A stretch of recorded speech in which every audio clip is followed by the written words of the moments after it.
السلام عليكم ورحمة الله وبركاته. ازيكم يا حبايب قلبي؟ عاملين ايه؟ وحشتوني جدا من الفيديو اللي فات. وقبل ما نبدأ الفيديو ما ننساش الصلاة على الحبيب، اللهم صل وسلم وبارك على سيدنا محمد وعلى آله وأصحابه أجمعين. زي ما انتوا شايفين كده، قلت لجوزي نصف بطيخ، راح للأسف يا عيني جاب لي بطيخة وطلعت قد كده وغالية، وفي الآخر بنفتحها اتصدمنا لقيناها قرعة وكمان مش حمرا من جوه. طب نعمل ايه؟ نرميها؟ دي بفلوس قد كده، حرام.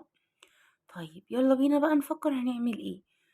سهلة جدا جدا جدا وبطريقة وخطوات بالظبط سهلة خالص، والتلات مكونات بالظبط هتعملي منها احلى حاجة. تعالوا نشوف هنعمل ايه النهاردة بالبطيخة القرع. يلا بينا نشوف عملنا ايه. دلوقتي انا قطعت البطيخة وزي ما هي بذرها بحالها بكل حالاتها ضربتها بشوية سكر عشان انا قلت لكم انها مسخة.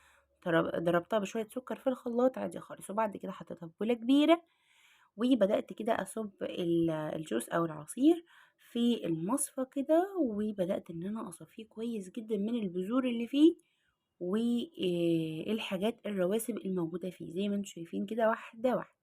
يبقى احنا خدناها، قطعناها، ضربناها في الخلاط، وحطينا شوية سكر وبدأنا نصفيها. بعد ما صفيت الكمية بتاعتي كلها اهو زي ما انتم شايفين، بدأت بقى ان انا افرز شوية لان انا مش هعمل الكمية دي كلها، لقيتها كبيرة جدا. ما تفرزيها عادي، تحطيها في كيس تلاجة وتحطيها في الفريزر والدنيا زي الفل. نص الكمية التاني حطيته في الفريزر لمدة ساعتين او بالظبط ساعة، يعني لا مش ساعتين، ساعة، لغاية كده ما جمد معايا بسيط قوي عشان اعرف ان انا اضربه.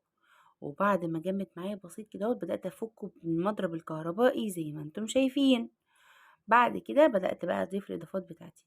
كيس لبن نيدو، أو ما عندكيش وعندك سايب يبقى معلقتين من لبن النيدو.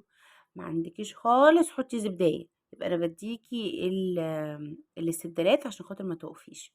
وحطيت على الكمية ديت اللي هي بالظبط 3 كوبايات من عصير البطيخ. حطيت عليهم كيسين من الكريم جانتيه زي ما انتوا شايفين بطعم الفانيليا.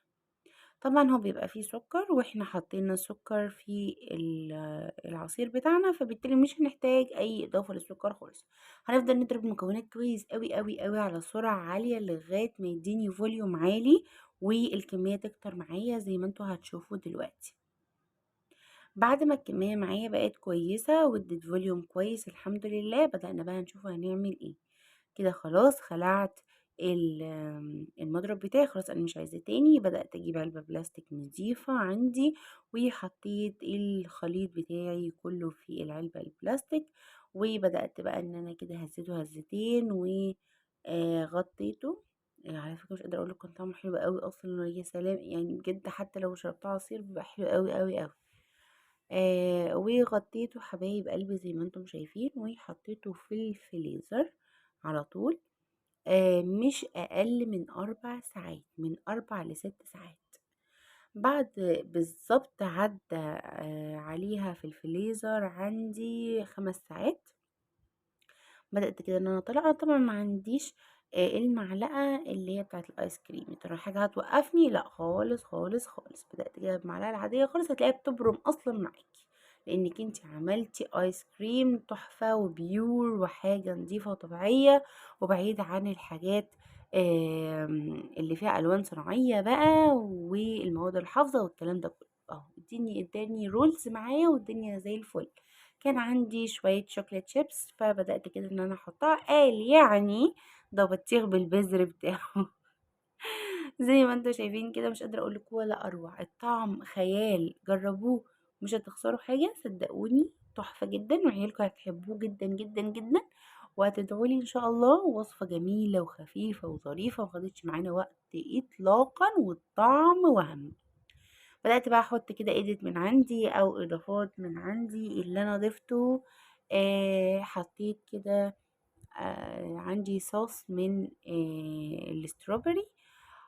فبدأت كده ان انا احطه كده واديتها شكل جميل ولون جميل، ولا ضفنا لون ولا ضفنا اي حاجة. وما تنسوناش لايك وشير وسبسكرايب، بحبكم جدا واستنوا الفيديو الجاي، والسلام عليكم ورحمة الله.